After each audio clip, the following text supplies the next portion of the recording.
Number one হলো মিজানের পাল্লায় তোমরা খুঁজবে, মিজানের পাল্লায় যদি না পাও আমাকে পুলসিরাতে খুঁজবে, পুলসিরাতে যদি না খুঁজে পাও হাউজে কাউসার অবশ্যই তোমরা আমাকে পেয়ে যাবে।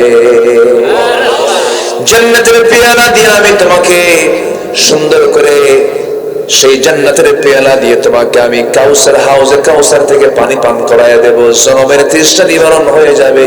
আমি তুমি দুজন মিলে জান্নাতে প্রবেশ করব। জোরে বলি সুবহানাল্লাহ। যে নেতা মরার পরে বিপদ হবে সে নেতা ধরে লাভ আছে নাকি?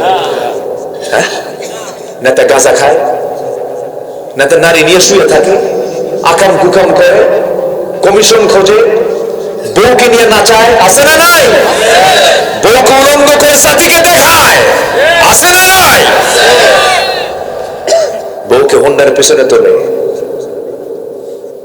কে কি কথা বুঝেন? কথা বুঝতেছেন? আর 15 লেটেস্ট ভার্সন, তার প্যাসেঞ্জার সিট হলো আন্ডারগ্রাউন্ড, কি ড্রাইভিং সিট হলো আন্ডারগ্রাউন্ড, আর প্যাসেঞ্জার সিট হলো তিনতলা। তলে পড়ে থাকে ড্রাইভার, আর বউকে একদম তিনতলায় তুইলা গোটা জাতি দেখায় দেখে, দেখো আমার বউটা কেমন। নাউজুবিল্লাহ বলবেন না? পায়ের জুতা তুলে গালে পিটান দরকার এদের। এদের দ্বারা নেতৃত্ব মানায় না। নেতা তো তাকেই বলা হবে যার চেহারার দিকে তাকালে আমার রাসূলের কথা মনে হবে। কি কথা ক্লিয়ার? কথা ক্লিয়ার? আমার নেতা হবেন তিনি যার চেহারার দিকে তাকালে, তার চরিত্রের দিকে তাকালে মনে হবে আমার নবীর কথা। রাজি আছেন? সবাই রাজি আছেন তো? আর ভুল করবো না। বারবার ভুল করলে কিন্তু আল্লাহ ছাড়বেন না। আমরা ভুলে যাব না।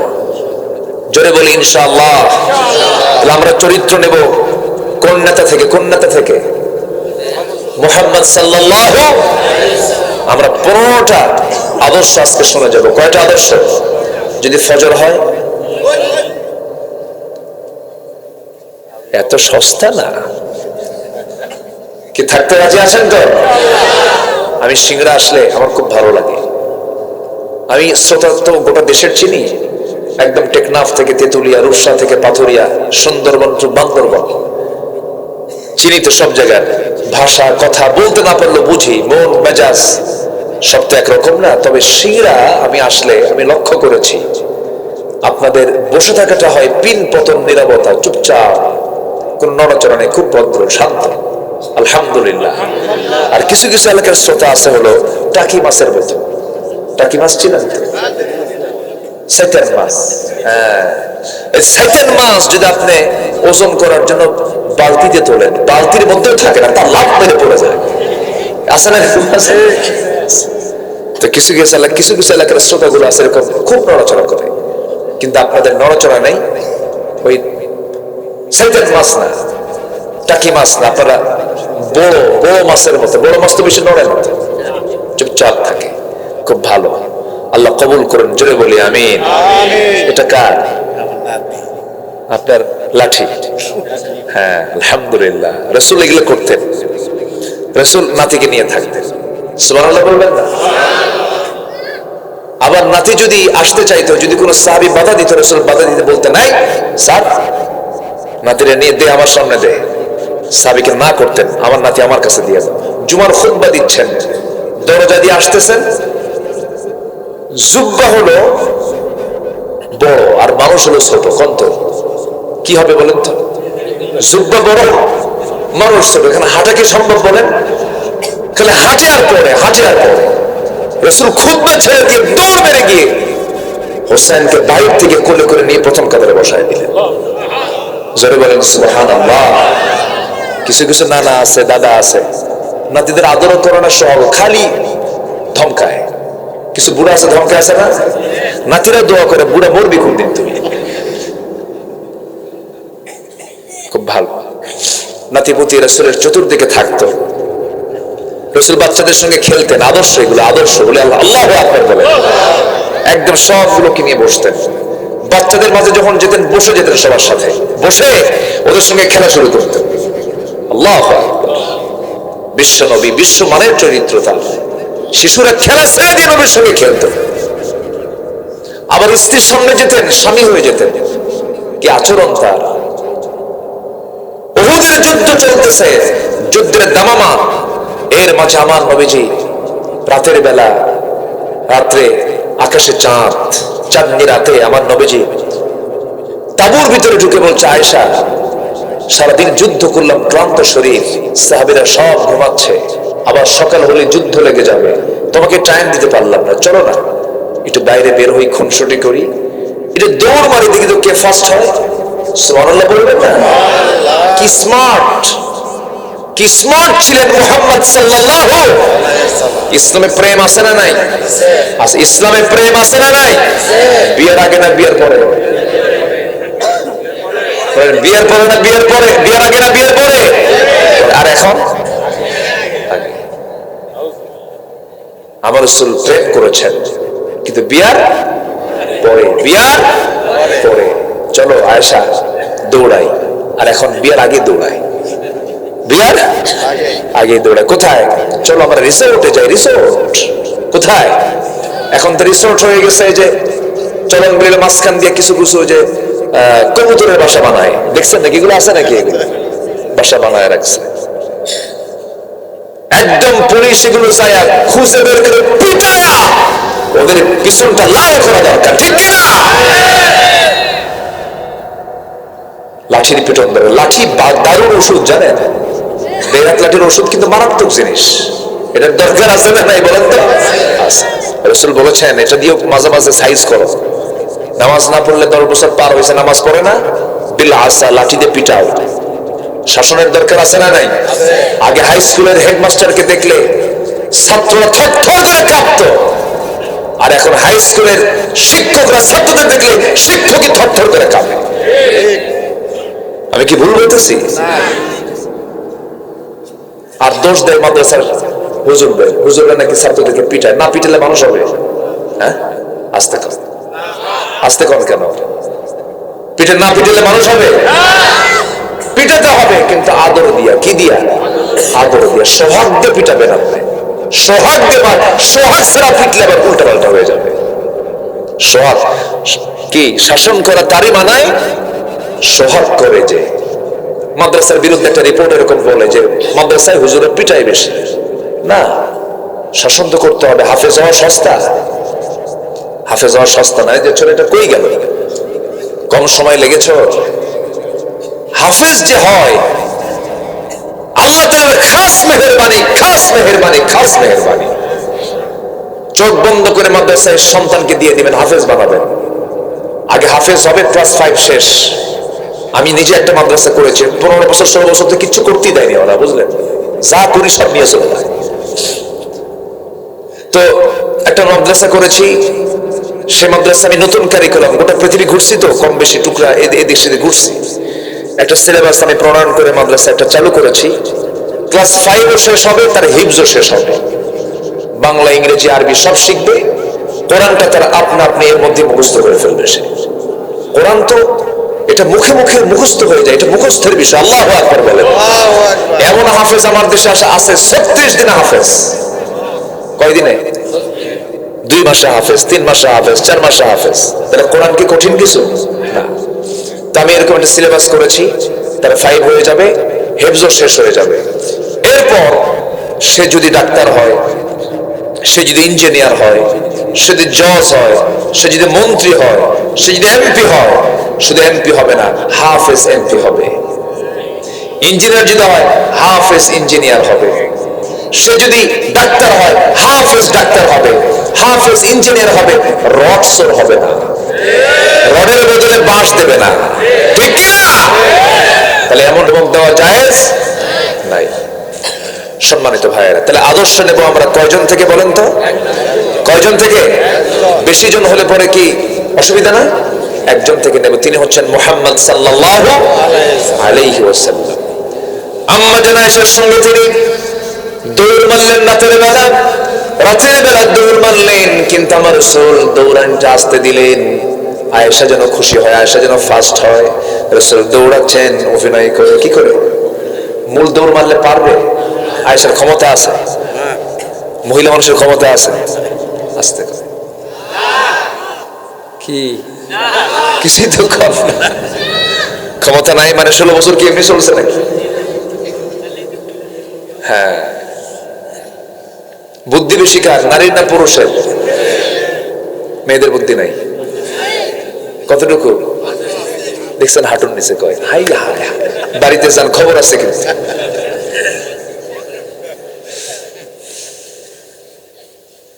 মেয়েদের বুদ্ধি আছে, যে বুদ্ধি আমাদের নাই সে বুদ্ধি তাদের আছে, আর যে বুদ্ধি আমাদের আছে সে বুদ্ধি ওদের নাই। ওদের বুদ্ধি যা সেটা তাদের আছে, ওদের যা আছে আমাদের তা নাই। আমাদের যা আছে ওদের তা নাই, এটা বুঝতে হবে। ওদেরও লাগবে, আমাদেরও লাগবে, কাউকে খাটো করার দরকার নাই। সম্মানিত ভাইয়েরা, ওরা যা পারে আমরা তা পারবো? বাচ্চাটা নিয়ে যা আদরটা করে ওরা, আমার মায়েরা যে কষ্টটা করেন, এই নবজাতক সন্তান সারা রাত কাঁদে, সারা রাত দুধ খায়, মাকে একটাবারের জন্য বিরক্ত হয়? আর যদি বউটা একদিনের জন্য যদি আপনাকে দিয়া যায়, এই বাচ্চাটা তুমি একটা দিন দেখো, কয় যে আসার খাবে আল্লাহ জানে, ঠিক কিনা? তাহলে ওদের ফাংশনে ওনারা আছেন, আমাদের ফাংশনে আমরা আছি, দুজনই দরকার। বলি আলহামদুলিল্লাহ। আমার বন্ধুগণ, দৌড়ের পাল্লায় রাসূল তাকে জিতায়া দিলেন। আম্মা জান আয়েশা দারুণ খুশি হলেন, হুজুর আমি আপনাকে হারায় ফেলছি, কিন্তু রাসূল তো বুঝতে দিলেন না। অনেকদিন পর আমার রাসূল বলছেন, আয়েশা ওই যে রাতে তুমি আমাকে দৌড় মেরে হারিয়ে দিয়েছো, আজকে দেখি দৌড় মারে কে পারে। মদিনার মাটিতে আমার রাসূল আম্মা জান আয়েশার সঙ্গে দৌড় মারলেন, আসল দৌড়টা মারলেন। এক দৌড়ে রাসূল আম্মা জান আয়েশাকে হারিয়ে দিয়ে মুস্কি হাসি মেরে বলছে, আয়েশা চক্কর মেরে তিনি চেহারা ঘোরায় নিয়ে বলছেন, আয়েশা ওই যে হারাইছিল আজকে জিতায় দিলাম। সুবহানাল্লাহ। মুহাব্বত কাকে বলে? ভালোবাসা কাকে বলে? রাসূল তা অভিনয় করে বুঝিয়ে দিয়েছেন, আমার নবীজি সবকিছু শিখিয়ে দিয়েছেন। এই জন্য আমরা আদর্শ দেখলে একটা আদর্শের দিকে খুঁজে বেড়াবো, আমার নবীর আদর্শটাকে আমরা খুঁজবো। আল্লাহ তাআলা নিজে বলে দিয়েছেন, لقد كان لكم في رسول الله أسوة حسنة لمن كان يرجو الله واليوم الآخر وذكر الله كثيرا جربنا الله أكبر তোমাদের জন্য উত্তম আদর্শের বাস্তব নমুনা কেউ নন, শুধুমাত্র একজন ব্যক্তি, তিনি হচ্ছেন মুহাম্মদ সাল্লাল্লাহু আলাইহি ওয়াসাল্লাম। তিনি কেমন ছিলেন তার কিছু অনুকরণে আদর্শ আমরা একটা একটা করে বলবো। এখনো 15টা আদর্শ পড়ে আছে বলা, নুরু আজকে শেষ না শুরু। নাম্বার 1 হলো, সবাই মনে রাখবেন কিন্তু ফলো করবো আমরা, মানবো আমরা, জোরে বলি ইনশাআল্লাহ। নাম্বার 1 হলো, আল্লাহ রাব্বুল আলামিন তার শানে কি বলেছেন, ইয়া আইয়ুহান নাবিয়্যু ইন্না আরসালনাকা শাহিদান ওয়া মুবাশশিরান ওয়া নাযীরান ওয়া দা'iয়ান ইলা আল্লাহি বিইذনিহি ওয়া সিরাজান মুনীরা। জোরে বলুন আল্লাহু আকবার। হে রাসূল, আমি আপনাকে সাক্ষী করে, সংবাদদাতা হিসাবে, ভীতি প্রদর্শনকারী হিসাবে, দাওয়াত দানকারী হিসাবে, দায়ী হিসাবে আমি পাঠিয়েছি, প্রদীপ্ত করে পাঠিয়েছি, আলোকিত করে পাঠিয়েছি। আল্লাহ তাআলা আমার রাসূলকে বানিয়েছেন দায়ী, আল্লাহর পথে তিনি দাওয়াত দিবেন। আমরা আল্লাহর পথে দাওয়াত দেব, রাজি আছি তো? আমরা মানুষকে দাওয়াত দেব কার পথে? আসতে বলবেন না, কার পথে? আল্লাহর পথে। আল্লাহ রাব্বুল আলামিন আরেক জায়গায় রাসূলকে লক্ষ্য করে বলছেন, উদউ ইলা সাবিলি রাব্বিকা বিল হিকমাতি ওয়াল মাউইযাতিল হাসানা ওয়াজাদিলহুম বিল্লাতী হিয়া আহসান ইন্না রাব্বাকা হুয়া আ'লামু বিমান দাল্লা আন সাবিলিহি ওয়া হুয়া আ'লামু বিল মুহতাদিন। জোরে বলুন আল্লাহু আকবার। সূরাতুন নাহল 125 নম্বর আয়াত। আল্লাহ রাব্বুল আলামিন রাসূলকে বলেছেন, আপনি মানুষকে দাওয়াত দিন, প্রজ্ঞার সাথে, উত্তম নসিহার সাথে মানুষকে দাওয়াত দিন। দাওয়াত দিতে গেলে প্রজ্ঞার দরকার আছে না নাই? হিকমতের দরকার আছে না নাই? উত্তম পন্থায় আমরা দাওয়াত দেব একমাত্র কার পথে? এটা আমাদের দায়িত্ব। যদি কেউ দাওয়াত না গ্রহণ করে, এখানে টেনশন করার কোনো কারণ নাই। আমার নবীজি দাওয়াত দিয়েছেন আবু জেলকে একবার না বারবার। আমার রাসূল তার চাচা আবু তালেবকে দাওয়াত দিয়েছেন একবার না বারবার।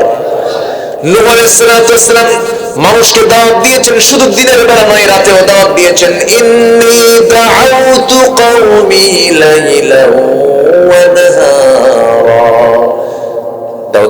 নূহ আলাইহিস সালাম বলেন, আমি মানুষকে দাওয়াত দিয়েছি দিনে রাতে। 900 বছর দাওয়াতে কাজ করে ইসলাম কবুল করেছে মাত্র 70 থেকে 80 জন। তিনি কি ব্যর্থ না সফল? বলেন ব্যর্থ না সফল? কেউ আসুক বা না আসুক, এটা আমার দেখার বিষয় না। আমার দাওয়াত দেওয়া দায়িত্ব, দাওয়াত দেওয়া দায়িত্ব। এই দায়িত্ব পালন করবো তো আমরা ইনশাআল্লাহ। আচ্ছা, প্রথম দাওয়াত দিয়েছেন রাসূল বউকে। কাকে? বউকে। আমার কাকে দাওয়াত দিব? স্ত্রী। কি বউ শব্দ মনে হয় এই বউ বেশি আপন মনে হয় না, স্ত্রী বেশি আপন মনে হয়? বউ না, এই জন্য বউ কইলাম। আর যার বউ না দেখেন, যার বউ না এখন এখন আরেক দিকে চলে গেছে। থামেন না, ওইদিকে আসবো তো। আমার নবীজি জাবালে নূর থেকে, যে জাবালে নূরের ভিতরে গারে হেরার ভিতরে আমার নবীজির 5টা বছর কেটে গেছে।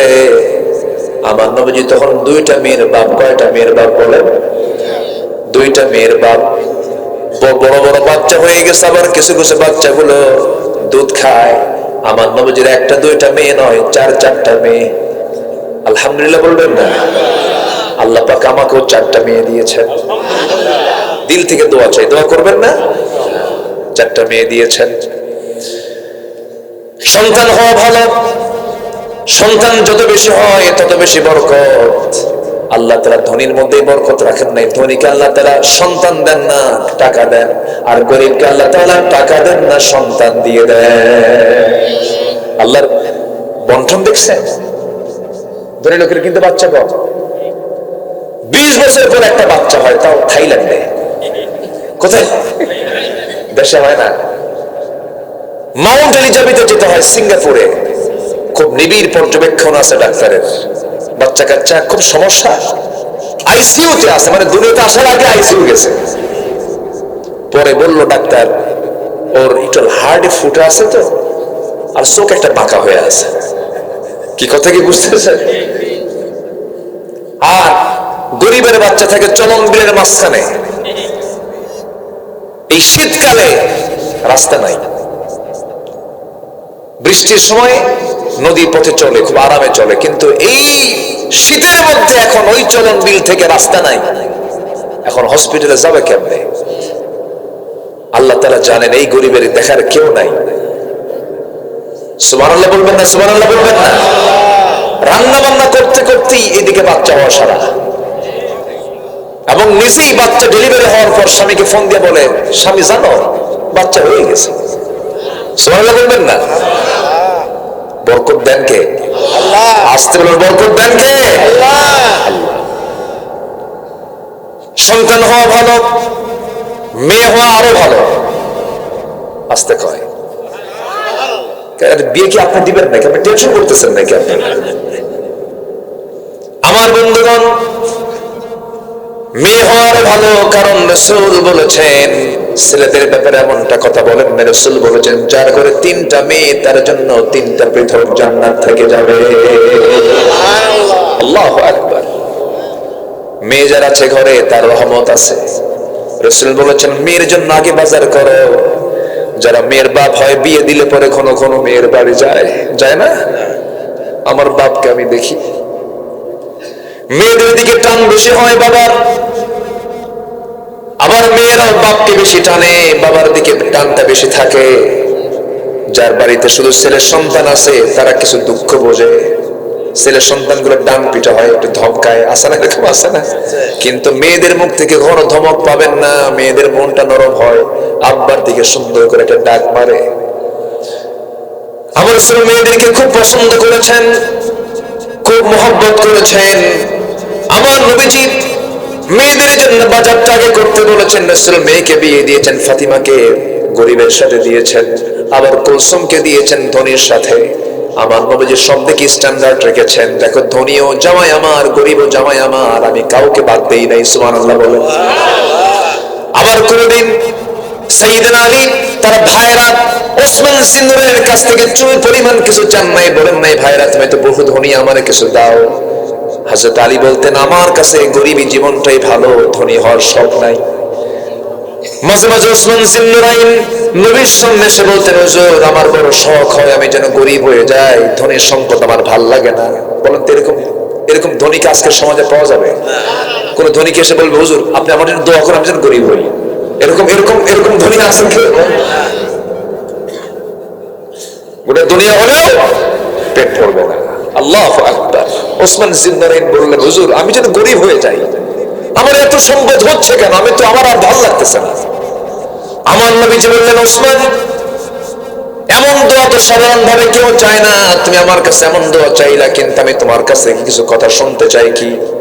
ওসমান বলো তো, তুমি যখন খাইতে নাও তোমার খাওয়ার অভ্যাসটা কি? বলো হুজুর আমি যখন উটের পিঠেও বসি, শুধু বিছানায় নয়, শুধু নিচে নয়, উটের পিঠেও যদি খাইতে বসি, সেই খাওয়া বস্তু উটের পিঠ অনেক লম্বা উঁচু জায়গায় উট চলতেছে, সেই জায়গায় খেতে বসেছি আমি, উট চলতেছে, খাওয়া চলতেছে, এমন সময়ে যদি আমার হাত থেকে যদি কোনো একটা দানাও যদি পড়ে যায় নিচে, আমি উটকে বসায় দেই, বসা দিয়ে সেই দানাটা সুন্দর করে ধুয়ে মুছে আবার আমার মুখে তুলে দেই।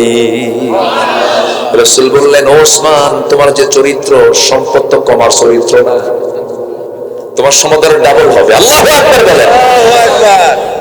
তাহলে সম্পদ হতে কি সমস্যা আছে?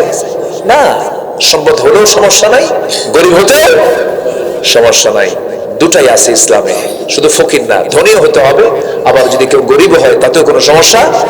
ভাইরা তারা দুজন আপন ভাইরা, কোনোদিন চান নাই ভাইরা তুমি আমাকে এটা দাও, আমার গরিবী জীবনই ভালো, তুমি যা আছো তুমি থাকো, আমার যা আছে আমি আছি। আল্লাহু আকবার বলেন। হিংসা থাকে না তখন। আপনি যখনই কিছু কামনা করবেন তখন কি কি আসে? হিংসা চলে আসে। আমার নবী যে মেয়ে ফাতিমাকে বিয়ে দিয়েছেন একজন গরিবের সাথে, কিচ্ছু নাই, টাকা নাই, পয়সা নাই, ধন নাই, দৌলত নাই, ঘর নাই, বাড়ি নাই, কিন্তু চরিত্র আছে। আল্লাহু আকবার বলেন। কিন্তু আপনার জামাই আপনি পেয়েছেন, টাকা আছে, পয়সা আছে, ঘর আছে, বাড়ি আছে, কিন্তু চরিত্র নেই, লুচ্চা। কাম হবে? কাম হবে? হবে না। তাহলে কি আগে দরকার? চরিত্র। বলেন কি আগে দরকার? চরিত্র। আমার বন্ধুগণ, নবীজি মেয়ে ফাতিমাকে যখন বিয়ে দিবেন, ধনী ধনী সাহাবীরা আসে, রাসূল বললেন আমার পছন্দ হয় নাই। সাইয়েদনা আলী সবার শেষে গেলেন, রাসূল বলছেন আলী তুমি কিছু বলবা নাকি? হুজুর কি যে বলবো নিজেও জানি না। তুমি কি আমার মেয়েকে বিয়ে করবা নাকি? হুজুর দিলে করবো। সুবহানাল্লাহ বলবেন না? নবী বললেন তোমার কাছে আছে কি? হুজুর কি থাকবে আর, এই যে আমার বডিতে যা আছে তাই, আমার ঘরও নাই, বাড়িও নাই, টাকা নাই, পয়সা নাই। রাসূল বললেন বিয়ে যে করবে ন্যূনতম কিছু টাকা তো থাকতেই হবে, মোহরানা দিতে হবে, ফাতুহুন্না উজুরাহুন্না ফারিদা, টাকা পয়সা কিছু লাগবে তো। হুজুর টাকা পয়সার দায়িত্ব দিলে পরে তো সম্ভব না, আমার কাছে কিচ্ছু নাই। কি আছে বলো? এই যে ঢাল, এই যে তরবারি, ঢালটা বেচে আসো, তরবারি লাগবে যুদ্ধে যাওয়ার জন্য, ঢাল ছাড়াও যুদ্ধ চলে, ঢাল বেচো, ঢাল বেচার টাকাই হবে আমার মেয়ের বিয়ের মোহরানা। যেরকম সুবহানাল্লাহ। ঢাল বিক্রি করতে গেছেন সাত সকালে, সাইয়েদনা ওসমান সামনে পড়ে গেছেন। সাইয়েদনা আলী বলছেন আমি ঢালটা বিক্রি করব। ওসমান বলছেন কেন? বিয়ে ঠিক হয়েছে। কার সাথে? শালীর সাথে।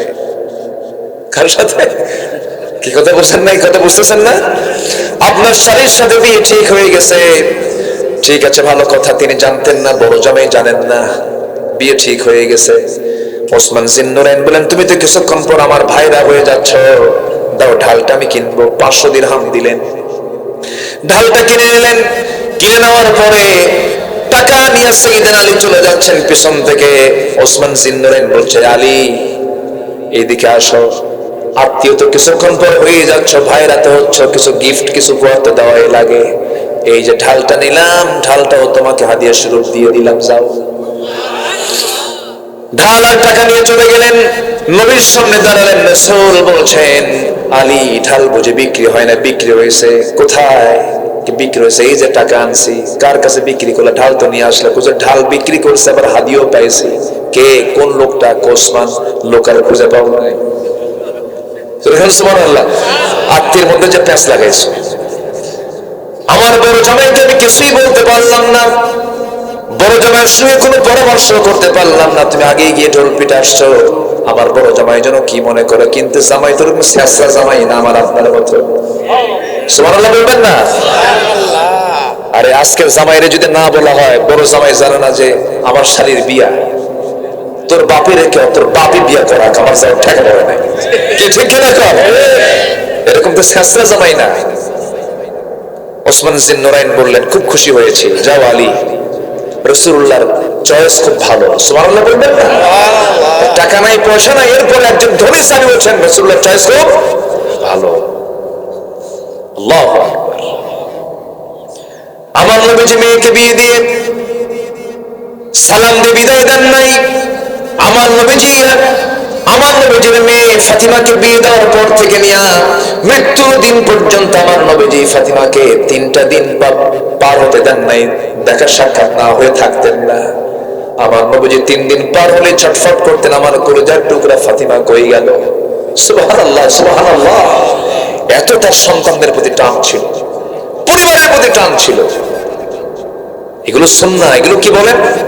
সুন্নাহ। আপনার স্ত্রীর মুখে খাবার তুলে দিবেন, এটা সাদকা দান। এটা আপনার সন্তানকে আপনি আদর করবেন, এটা আপনার জন্য সাদকা। আপনার সন্তানের মুখে খাবার, এটা সাদকা। এগুলো সুবহানাল্লাহ বলেন। আমরা এগুলো বুঝি না তো। অনেক বাপ আছে মেয়েকে বিয়ে দিয়া, ওই যে বিদায় দিয়ে দেওয়ার মনে মনে করে বিপদ গেল, এরকম বাপ আছে কিন্তু। আসলে এরকম কিছু বাপ আছে না? আছে। সালামা খান দিয়া বিদায় দিয়ে দিল, মেয়ের বাড়ি যায় না, 2 যুগ যায়, 10 বছরও চলে যায়, মেয়ের বাড়ি যায় না, এটা ঠিক না। আমার নবীজি মেয়েদেরকে বিয়ে দিয়েছেন, ঘন ঘন সংবাদ নিয়েছেন, মেয়ে আমার তুমি কেমন আছো। একদিন বলতেছে, আব্বা আপনি রাষ্ট্রপতি মানুষ, আমার স্বামী গরিব মানুষ, ঘর নাই বাড়ি নাই, ছোট্ট 2টা আপনার নাতি, দারুণ কষ্ট হয়, আমার বাড়িতে কোনো খাদেমা নাই, আপনি একজন যদি খাদেম দিতেন খুব ভালো হতো। সহিহ বর্ণনা, কিন্তু সহিহ হাদিস এটা।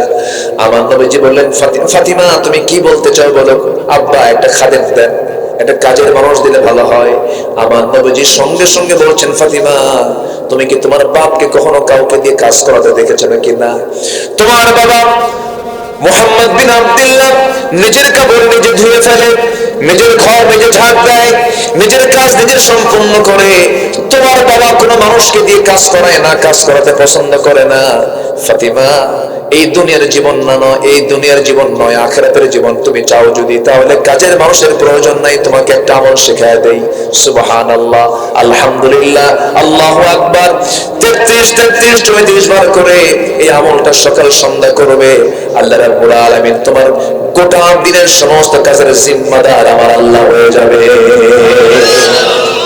যাও, চলে যাও ফাতিমা, কাউকে লাগবে না, কোনো লোকের দরকার নাই। সুবহানাল্লাহ, সুবহানাল্লাহ। রাগ করতেছেন? কথাগুলো বলি, পরিবার জীবনের দরকার আছে না নাই? আচ্ছা, আমার নবীজি বউদেরকে মহব্বত করতেন। এক বউ না একাধিক বউ?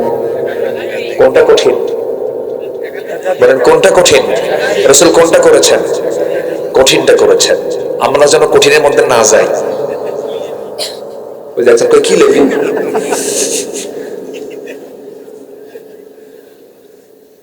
একাধিক কখন যাওয়া যায়? কথাগুলো শোনেন, খুব ক্রিটিক্যাল কথা, কিন্তু এই কথাগুলো খুব জটিল, একটু কান লাগাবেন।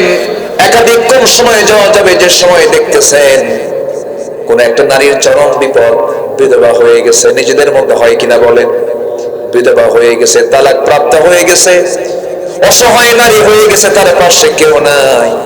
এমন সময় এই সমস্ত কারণে আপনি বিয়ে করতে পারেন, কিন্তু আজকে কি বিধবার দিকে যায় নাকি, তালাকের দিকে যায় নাকি? তাহলে আপনি যে বিয়েটা করতে চাচ্ছেন, বলেন যে বিয়ে করার সুন্নত, ওই যে বিধবা সুন্নত, তালাক প্রাপ্ত সুন্নত, অসহায় সুন্নত। তাদেরকে যদি তুমি ওই নিয়তে বিয়ে করো যে না, তার অসহায়তা দূর হয়ে যাক, তার বিধবা, তার কষ্টের জীবন এটা দূর হয়ে যাক, তালাক প্রাপ্ত নারী তার অসহায়তা দূর হয়ে যাক, সেই সময় যদি আপনি বিয়েটা করে নিতে পারেন, এটা আপনার জন্য সওয়াবের কারণ হতে পারে। তবে এরপরেও আপনার বাড়িতে অশান্তির যদি কোনো পরিবেশ তৈরি হয়, এটা আপনাকে খেয়াল করতে হবে। আল্লাহ বলছেন তোমার জন্য একটাই উত্তম, ফাওয়াহিদাতান, একটাই তোমার জন্য উত্তম। কে বলে দিয়েছেন? আসতে বলবেন না, কে বলে দিয়েছেন? আমার মায়ের আজকের আমার ওয়াজে দারুণ খুশি। হুজুর ওয়াজ একখান দিলেন আপনি, কি রাগ করতেছেন নাকি আপনারা? লোড বেশি নিলে সমস্যা না বলেন? লোড বেশি নিলে তো সমস্যা তো। আর বিয়ে মানুষ না, ওরে বাপরে বাপ, সব মেনে নেবে, কিন্তু এটা মানার দারুণ কঠিন ব্যাপার। হুরের গল্প করলে তাদের সহ্য হয় না। রাতের বেলা এই গল্প করা যাবে না, কিন্তু হুরের গল্প যদি করেন সকালবেলা করে, রাতের বেলা যদি এই শীতের ভিতরে লেপের মধ্যে দুইজন শুয়ে যদি বলেন জানো জান্নাতে কিন্তু আল্লাহ তাআলা আমাকে 10,000 হুর দেবে, বলবে বালিশ না ওই দিক কাছে শুয়ে পড়ো, এদিকে তাকাবি না। আল্লাহ তাআলা মেয়েদেরকে এই তবিয়ত দিয়ে, নেচার দিয়ে বানিয়েছেন। আমার নবীজি দোয়া করতেছেন, আল্লাহ আমার খাদিজাকে জান্নাত দাও। পিছন থেকে আম্মা জান আয়েশা বুড়ির জন্য এখনো কান্না লাগে। চিন্তা করুন, আম্মা জান আয়েশার মতো মানুষ। উম্মে সালমা আমার নবীজি আরেক স্ত্রী, আম্মা জান আয়েশা বলতেছে ও তো খাটো। কি কথা কি বুঝতেছেন? ও তো কি খাটো। রাসূল বলতেছেন তুমি যে কথাটা বললে খাটো, এই শব্দ যদি 7 সমুদ্রে ছেড়ে দেওয়া হয়, লামাযাজাতহু, তোমার এই কথার ওজনে সব পানিগুলো বিবর্ণ হয়ে দুর্গন্ধ হয়ে যেত। তাহলে কাউকে খাটো বলা, কালো বলা কি যাবে? আজ থেকে যাবে? যাবে না। কিছু মহিলা আছে আবার খুব সুন্দরী হলে, স্বামী একটু কালো হলে খুব গালমন্দ করে। একটু মাদের দিকে যায়, একটু বলি নাকি, বলা দরকার আছে না? বউটা একটু সুন্দরী, স্বামী একটু কালো হয়েছে, হয়তো বিয়ে শাদী আল্লাহকে জুটাই দিছে, বিয়ে শাদী হয়ে গেছে, কিন্তু দেখবেন কিছু কিছু মহিলা আছে সুন্দরের কিন্তু বড়াই করে। একটু কিছু বললেই তখন বলে শোনো তুমি কি তোমার চেহারা দেখো, আমার দিকে তাকাইছো, এটা আয়নার দিকে চেহারা তাকায় দেখো, আমার সঙ্গে যে তোমার বিয়ে হয়েছে তোমার 14 গোষ্ঠীর কপাল। দেখছেন কি কথাটা মানলো? দেখেন আছে না নাই? না, মা এই জাতীয় কথা বলবেন না, কখনো না। কারণ সবগুলো কার সৃষ্টি? আল্লাহ। কার সৃষ্টি? আল্লাহ। তুমি সৃষ্টির সেবা করো, আল্লাহ তোমাকে জান্নাত দিয়ে দিবেন। আল্লাহর সৃষ্টি একটাকেও আপনি খাটো চোখে দেখতে পারবেন না। সে কালো, সে লম্বা, সে খাটো, সে চিকন, বলতে পারবেন না আপনি কখনো, কখনো বলবেন না। এটা বললে কি হবে? আজ থেকে কি হবে? আরো জোরে, আরো জোরে গুনাহ হবে। আমার নবীজির সামনে এক কালো সাহাবী এসে মনটা খারাপ করে বসে আছে। রাসূল বলেন কালো, এই তোমার মন খারাপ কেন? হুজুর আমার বিয়ে কপালে নাই। যুবক তো বিয়ের জন্য খুব মানে ছটফট করতেছে। এই যুবকরা রাগ করতেছে নাকি তোমরা? বিয়ের জন্য ছটফট করতেছে, বিয়ে হয় না, বহু মেয়ে দেখলাম কেউ বিয়ে দেয় না, কালো মানুষ, আমার কেউ পছন্দই করে না। রাসূল বলেন তোমার তো কপালে আসে নাই এখনো, ঘটক তো আমি। সুবহানাল্লাহ বলবেন না? আমি বিয়ে দেব তোমার, যাও। রাসূল কত ফ্রি ছিলেন দেখেন। হুজুর কোথায় বলেন, তাড়াতাড়ি বলেন। কমক বাড়ি, ইবনে ওহাবের মেয়ে আছে, যাও আমার কথা বলে দাও। হুজুর আমি বলতে পারবো না, চিঠি একখান লিখে দেন। একটা লিখিত করে নিলেন। কি করে নিলেন? আচ্ছা কথার চাইতে লেখার দাম কমে না বাড়ে? মানে লেখা একটা লিখিত করে নিয়ে চলে গেছে মেয়ের বাড়িতে। মেয়ের বাড়িতে গিয়ে বলে এই মেয়ের বাপ এদের পথ বহু দেখছি জীবন, আর দেখবো না। আল্লাহ মেয়ের বাপকে দিছে। যখন দেখছে যে মুহাম্মদ সাল্লাল্লাহু আলাইহি ওয়াসাল্লাম, আশ্চর্য হয়ে গেছে। রাসূল আমার মেয়েকে নিয়ে চিন্তা করেন, তুমি বিয়ে করবা, কেমনে কি আসছে এই জায়গায়? কিন্তু বাপ এখন মিলাতে পারতেছে না। রাসূল তো পাঠালেন, আমি তো মানা করতেই পারবো না, আমি তো বিয়ে দেবই, কিন্তু মেয়ে তো আমার সুন্দরী, কিন্তু এ তো কালো, কি করি? মেয়ে এখন রাজি হয় কিনা? তো বলতেছে শোনো সবই ঠিক আছে, দেখি আমার মেয়ের কাছ থেকে একটু অনুমতি নেই। এই কথাগুলো আবার দেয়াল ঘেসে ঘেসে কান লাগায় মেয়েটা শুনছে। শুনে হাউমাউ করে কাঁদতেছে। বাপ চলে গেছে মেয়ের কাছে, ইবনে ওহাব গিয়ে বলছে মা কাঁদো কেন? বুঝতে পেরেছি তোমার ছেলে পছন্দ হয় না, বিয়ে হবে না, যাও। মেয়েটা আরো কান্দে। এবার বলছে বাবা বুঝতে ভুল করেছো, যে ছেলেকে রাসূল পাঠিয়েছেন সেই ছেলেই হবে আমার স্বামী। সুবহানাল্লাহ বলবেন না? তাহলে এই পুরুষটা কালো না ধলা? কালো। কোন ক্লেম আছে? কোন অভিযোগ আছে না। কালো ধলা কে করে দেন ভাই? আল্লাহ। কে করে দেন? আল্লাহ। 40-এর পরে কি আর কালো কুলায় আর ধলা কুলায়? না। 40 পার হলে ধলা কালো কুলায়? সব চামড়া করে চলে যায়, বুঝেন নাই? সব চামড়া খুসকে যায়। সবটাই তো অল্প বয়সে যা থাকে সব তো 40-এর পরে সব ভেসকে যায়। বরঞ্চ আল্লাহ তাআলা বলছেন তোমার চরিত্রই হচ্ছে সবচেয়ে সুন্দর বিষয়। মেয়ের আছে, মেয়ের বাপ আছে, নবীর কাছে এসে বলে হুজুর এবার জিতে গেছি, হুজুর মেয়ের আছে, মেয়ের বাপ আছে, তুমি আমি তো আরো রাজি, বিয়ে হয়ে যাবে, টাকা আছে নাকি? হুজুর টাকা তো নাই। বিয়ে করবা তুমি, টাকা ছাড়া বিয়ে হবে কেমনে? হুজুর টাকার দায়িত্ব আমার দিলে বিয়ে হবে না, কারণ আমি হলাম ফকির। আপনি যদি আমার বিয়ের ব্যবস্থা করতে চান টাকাটা আপনি দেন, আমি বিয়ে করি। দেখছেন সুবহানাল্লাহ বলবেন না? রাসূল বলছেন ও সাহাবী নোমান এদিকে আসো, ওসমান আমার জামাই এদিকে আসো, ওকে কিছু টাকা দিয়ে দাও। 200-400 দিরহাম দেওয়া হলো। বাজারে গেলেন, বাজার করলেন, বাজার শুরু করেছেন, এমন সময় বলা হলো ও সাহাবী তুমি কি জানো যুদ্ধের ডাক এসেছে, তুমি জিহাদের প্রস্তুতি নেবে নাকি বলো? বিয়ের বাজার বন্ধ করে যুদ্ধের বাজার শুরু। একটা ঘোড়া তরবারি কিনলেন, যুদ্ধে ঝাঁপিয়ে পড়লেন। যুদ্ধের ময়দানে গিয়ে বিয়ার হলো না, যুদ্ধে গিয়ে অংশগ্রহণ করে তিনি শহীদ হয়ে আল্লাহর দরবারে হাজির হয়ে গেলেন। শহীদ যখন হয়ে গেছেন রাসূলকে বলে হুজুর সাদ শহীদ হয়েছে। কোন সাদ? সাদ আল-আসওয়াদ আস-সুলাইমি শহীদ হয়ে গেছে। নবীজি নিজে দৌড় মেরে তার সামনে গিয়ে দাঁড়ালেন, মস্তকটা ছিন্ন হয়ে পড়ে আছে, রক্তাক্ত শরীর। আমার নবীজি তার চেহারার দিকে তাকায়, একবার হাসেন একবার কাঁদেন। এমন সময় সাহাবীরা বলছেন হুজুর আপনি এমন তো আচরণ কখনো করেন না, এমন করছেন কেন? রাসূল বলেন তোমরা কি জানো আমার সাদের দিকে তাকায় হাসি এজন্য জান্নাতের হুররা তাকে টানাটানি করে বেহেশতের দিকে নিয়ে যায়। কাঁদেন কেন? কাহারে সাদের বিয়ের ব্যবস্থা আমি করলাম কিন্তু দুনিয়াতে সে বিয়ে করতে পারলো না, এজন্য আমি কাঁদি।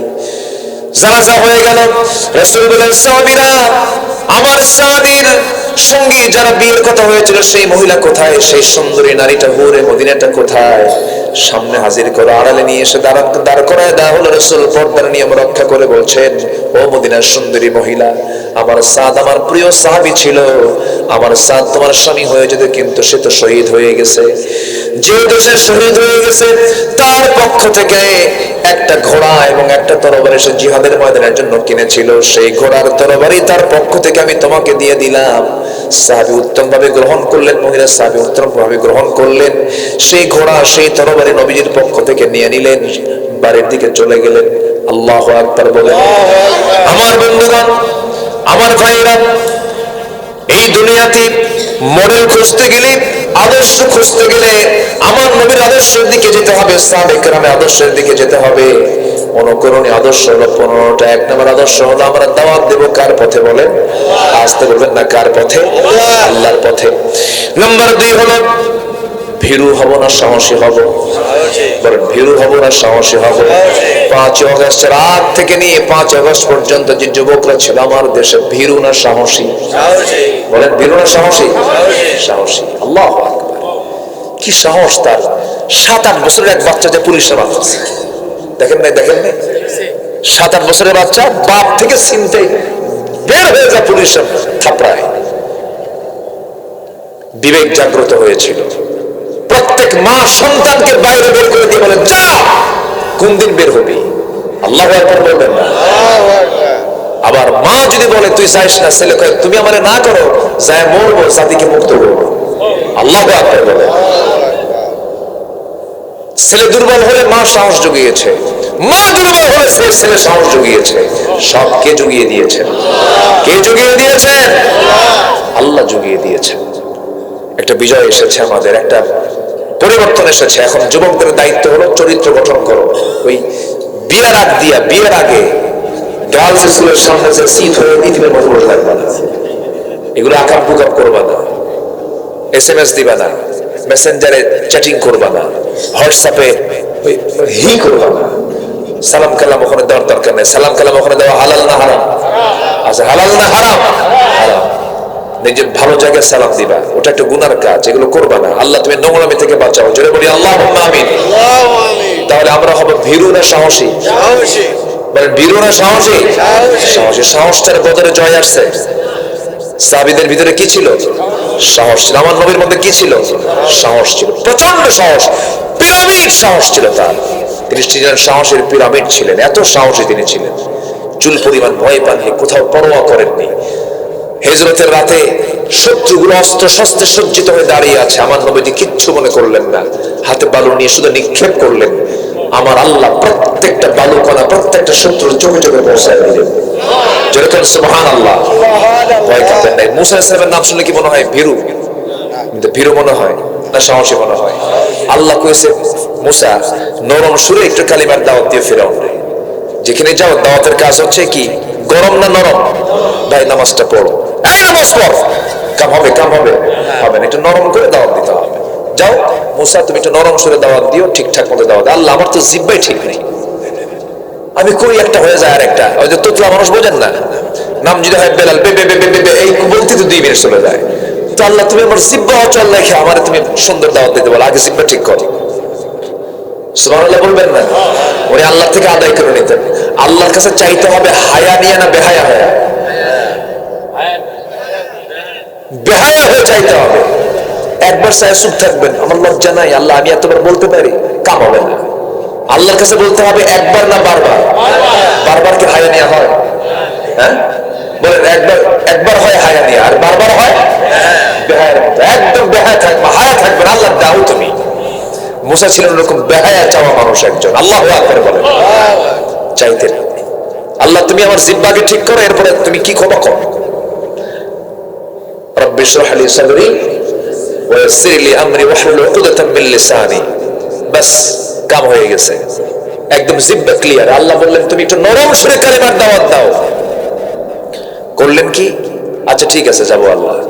আমি কি একা যাবো? কেন তোমার ভাই হারুন কেউ নাও, হারুন ছিলেন বড় ভাই, হারুন ছিলেন কি বড় ভাই, তাহলে 2 ভাই কি নবী, 2 ভাই নবী, একটা স্বতন্ত্র পরিবার, এটা ভাই 2 জন নবী, আবার শ্বশুর সেও নবী। আল্লাহু আকবার বলেন।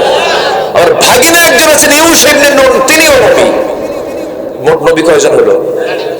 4 জন। বলেন কয়জন? 4 জন। ভাগিনা, শ্বশুর, ভাই, তাহলে ওই পরিবারটা কি পরিবার? নবী পরিবার। আল্লাহু আকবার বলেন। কি সম্মান আল্লাহ পাক এই পরিবারকে দান করেছেন।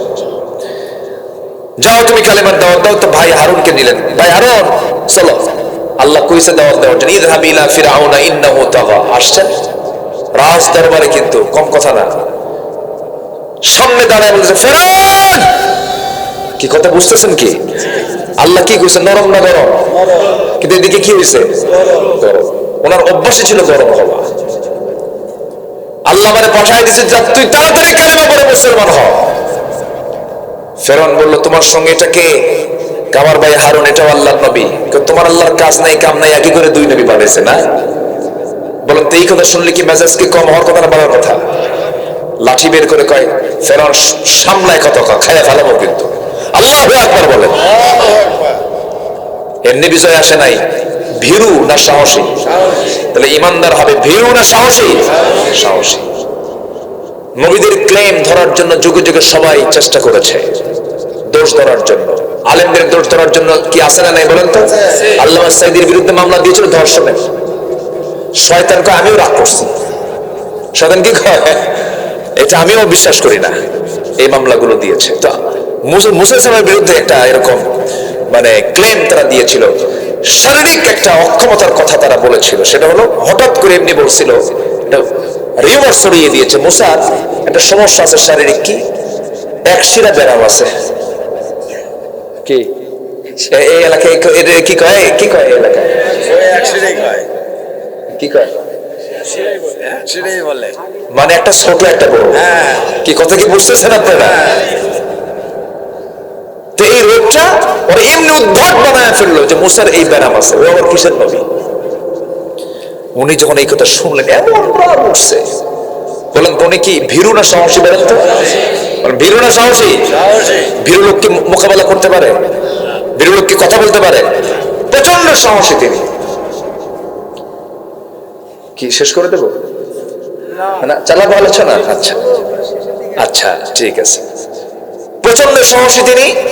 যখন শুনছেন যে এরকম আমার বিরুদ্ধে, আমার তো এটা নাই, দারুণ খেপে গেলেন। আল্লাহকে বলেন আল্লাহ এটা কি মানা যায়? এখন আমি কি করবো? তোমার চিন্তা নাই, দেখা যাক, সমস্যা নাই। উনি করছেন কি, সেই সময় একটা সিস্টেম ছিল এটা, যদি এটা সুন্নাহ, এখন আধুনিক সুন্নাহ নয়।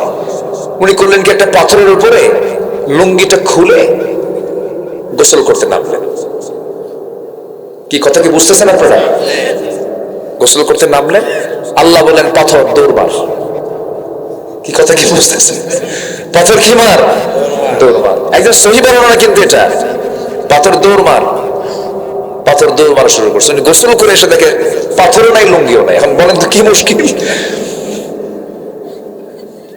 মুসা আলাইহিস সালামের হাতে লাঠি ছিল, লাঠি নিয়ে তিনি সতর্ক থাকার জন্য ব্যাকুল হয়ে গেলেন, কিন্তু পাথর তো দৌড় মেরেছে, তিনি পাথরের সঙ্গে সঙ্গে তিনিও দৌড় মারলেন। পাথর দৌড়ায়, মুসাও দৌড়ান লুঙ্গি ধরার জন্য, কিন্তু লুঙ্গিটা পাচ্ছেন না। কিন্তু পাথরকে অর্ডার দিয়েছেন, তিনি আমার কে ধরবেন কেমন? আল্লাহ তো অর্ডার দিছে।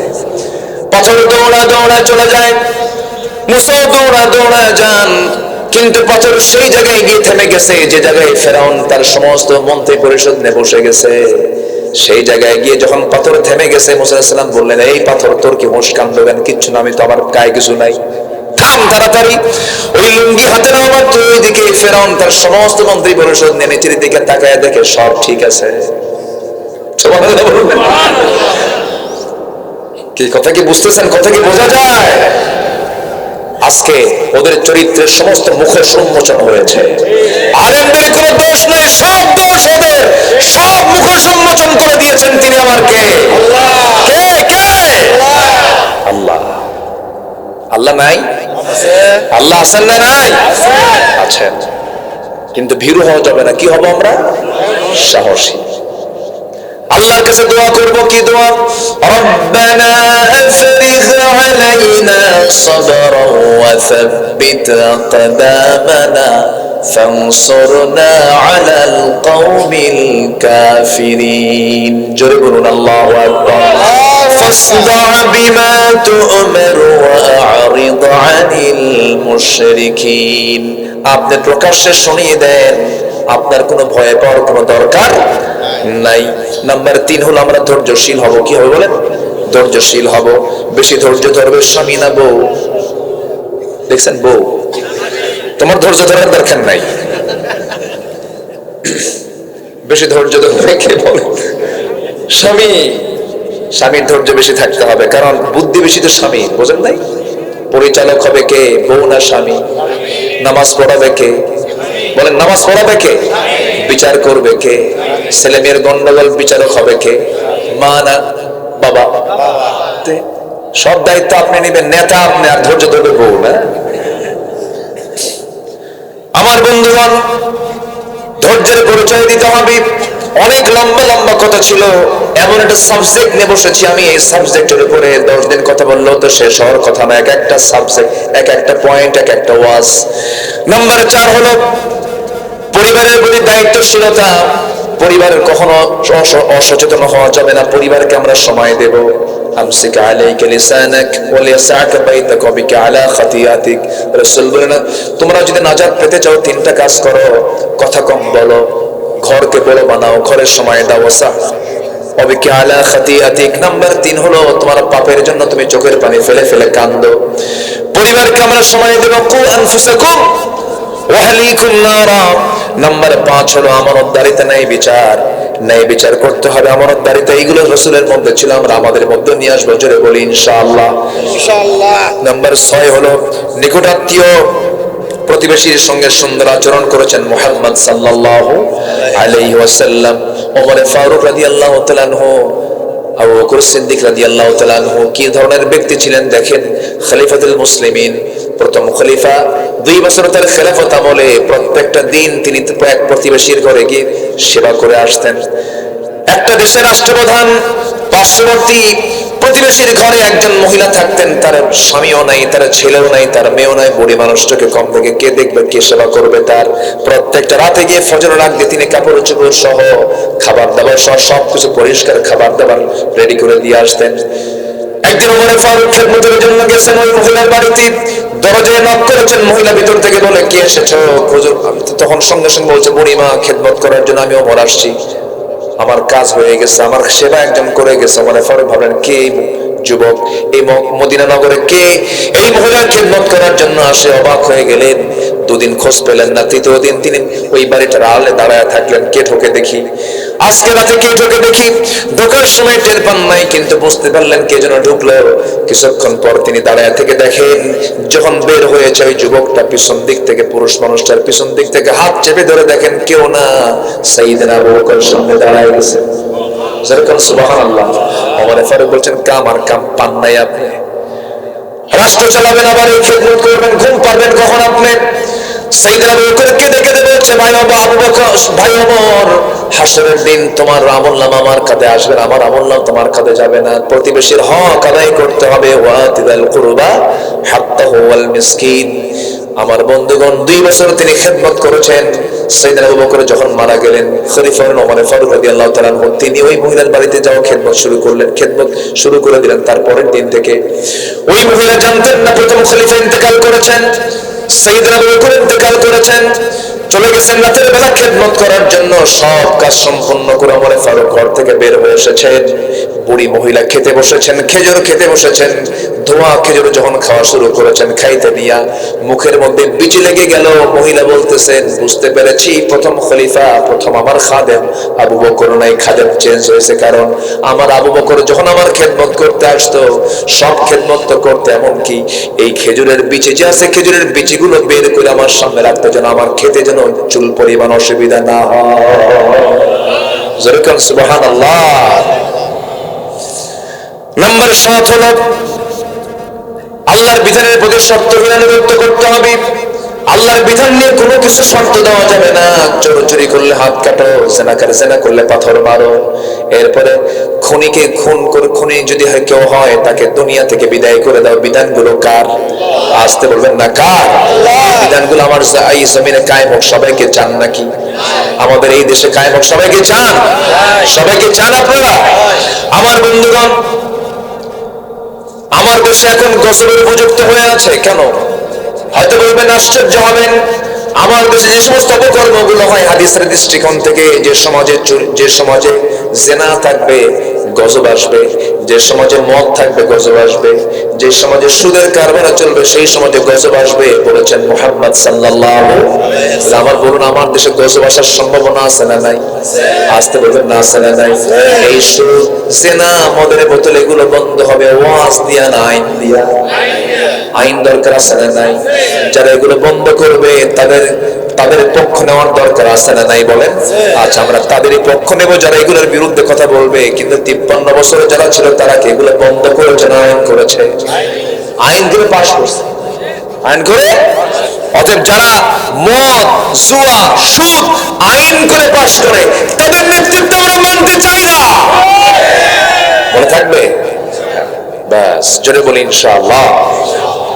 আমি আর কিভাবে বুঝাবো? আমার বোঝানোর ভাষা নাই। ঘুম ধরছে? চোখ ছোট কেন? ওয়াজ মনোযোগ দিয়ে শোনার ঠেলায় চোখ বন্ধ হয়ে গেছে। আচ্ছা ঠিক আছে, না ঠিক আছে, যারা আল্লাহ ওয়ালা হয় তাদের চোখ বন্ধই থাকে। নাম্বার 9 হচ্ছে ঈমানের পথে আমরা অবিচল থাকবো। জোরে বলি ইনশাআল্লাহ। ঈমানের পথে অবিচল থেকে আমার মরণ যেন হয়। জোরে বলি আমিন। আজকে তো কোনো গজল টজল গাওয়া হয়নি মনে হয়। ঈমানের পথে অবিচল থেকে আমার মরণ যেন হয়। জোরে বলি আমিন। দাও খোদা দাও আমায় আবার ওমর দারাজ দিল। দাও খোদা দাও আমায় আবার ওমর দারাজ দিল। দাওয়ালির মতো বীর সেনানি, দাওয়ালির মতো বীর সেনানি জগতে নিখিল। দাও খোদা দাও আমায় আবার ওমর দারাজ দিল। জোরে বলি আমিন। ঈমান টিকে রাখতে হবে। ফাস্তাকিম কামা উমিরতা। নাম্বার 11 হলো আল্লাহর প্রতি তাওয়াক্কুল করা। কার প্রতি তাওয়াক্কুল করা? আল্লাহর উপর। ওয়াতাওয়াক্কাল আলাল্লাহ ওয়া কাফা বিল্লাহি ওয়াকিলা। আজকে আমার তেলাওয়াতের মধ্যে ছিল ওয়াতাওয়াক্কাল আলাল্লাহ ওয়া কাফা বিল্লাহি ওয়াকিলা। ওয়া মান ইয়াতাওয়াক্কাল আলাল্লাহ ফাহুয়া হাসবুহ। নাম্বার 12 হচ্ছে কাজে কর্মে পরামর্শ করব। একা না, পরামর্শ করব। বলেন, একা করব না পরামর্শ করব? যে কোনো কাজ করতে গেলে একা না পরামর্শ?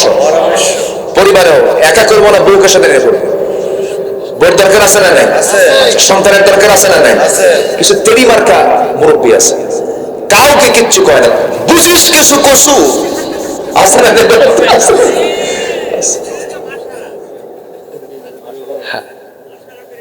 হ্যাঁ, মাশওয়ারা করতে হবে।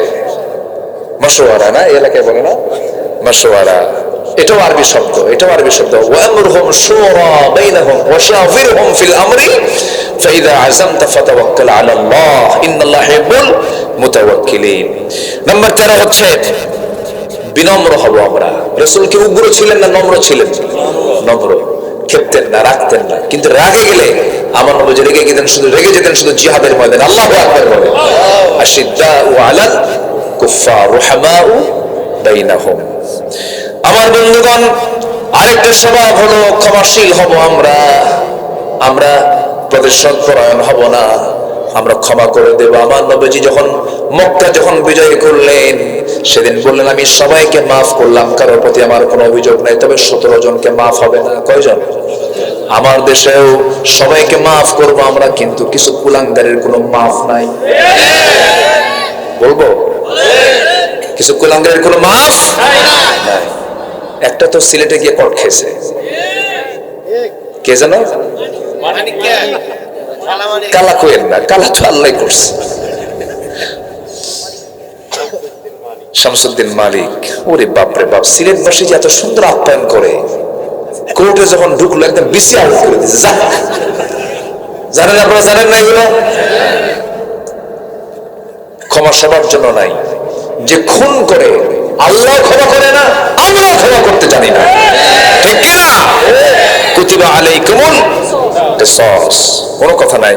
আল আইনু বিল আইন ওয়াল উযনু বিল উযনি, কোনো কথা নাই। আল্লামা সাইদিকে যারা হত্যা করেছে তাদের দৃষ্টান্তমূলক শাস্তি হওয়ার দরকার আছে না নাই? হবে, সব হবে, জোরে বলি ইনশাআল্লাহ। সিরিয়া যখন আসছে আমাদের হাতে, সিরিয়া এসেছে, আলহামদুলিল্লাহ বলেন। শামের ব্যাপারে হাদিস আছে না নাই? সিরিয়ার দামেস্ক ঐতিহাসিক জায়গা, অনেক সাহাবী, অনেক আল্লাহর বড় বড় পছন্দের গোলামের এই বিচরণ হচ্ছে সিরিয়া। এতদিন এক ফেরাউন ছিল, ফেরাউন ইবনে ফেরাউন, ওর বাপও ফেরাউন ও নিজেও ফেরাউন। হাফিজ আল আসাদ, বাশার আল আসাদ। আসাদ না, ওটা কি? আসাদ মানে তো সিংহ, হাসাদুল্লাহ, কাল্প, কাল্প, শয়তান, এগুলো হাইওয়ান। এই বদমাইশ, চিন্তা করুন, একজন ব্যক্তি জেলখানায় ছিল 43 বছর। কত বছর? একজন বিমানের পাইলট। শুধু তাকে বলেছিল তুমি বিদ্রোহীদের বিরুদ্ধে তোমাকে কথা বলতে হবে। উনি বলেছেন না, আমি ওদের বিরুদ্ধে, ওরা হক, ওদের বিরুদ্ধে আমি কথা বলতে হবে। 43 বছর পর তাদের প্রথমের পরের দিন সে জেল থেকে মুক্ত হয়েছে। কত বছর? 43 বছর তাকে আয়না করে রেখেছিল। আমাদের দেশে তো আয়না ঘর ছিল, জানেন না আপনারা? জানেন? আমি গিয়েছি, দেখেছি, এবং দুজন ছিল, ব্যারিস্টার আরমান এবং ব্রিগেডিয়ার জেনারেল আব্দুল্লাহ ইলামান আসমি। দুজনকে আমি হসপিটালে গিয়ে 2 ঘন্টা 4 ঘন্টা গল্প করছি। ছিলেন কেমন, থাকছেন কেমন। মানুষ যত পাষাণ হয়, মানুষ যে এখনো আবু জাহেলের মতো আছে, এটা তার জ্বলন্ত প্রমাণ। ইলিয়াস আলী গুম, ইলিয়াসের বাচ্চাগুলোকে কোলের মধ্যে নিয়ে আদর করতেছে, বলে যাহারে বাপ ছাড়া সন্তান কেমনে থাকে, বাপ ছাড়া সন্তানের কত কষ্ট, অথচ সে নিজেই কিন্তু হাত গুম করছে। জানেন আপনারা? জানেন না? আপনারা জানেন না কথাগুলো? এগুলো অভিনয় আমরা দেখেছি। নাম্বার 14 হলো কুফরের প্রতি আমরা কঠোর হব। কাফিরদের সঙ্গে আমাদের কোনো হৃদ্দিক কোনো সম্পর্ক থাকতে পারে না। ইয়া আইয়ুহান নাবিয়্যু জাহিদিল কুফফার ওয়াল মুনাফিকিন ওয়াখলুজ আলাইহিম। ওখলুজ মানে কি? কঠোর হও। কাফের মুশরিকদের ব্যাপারে।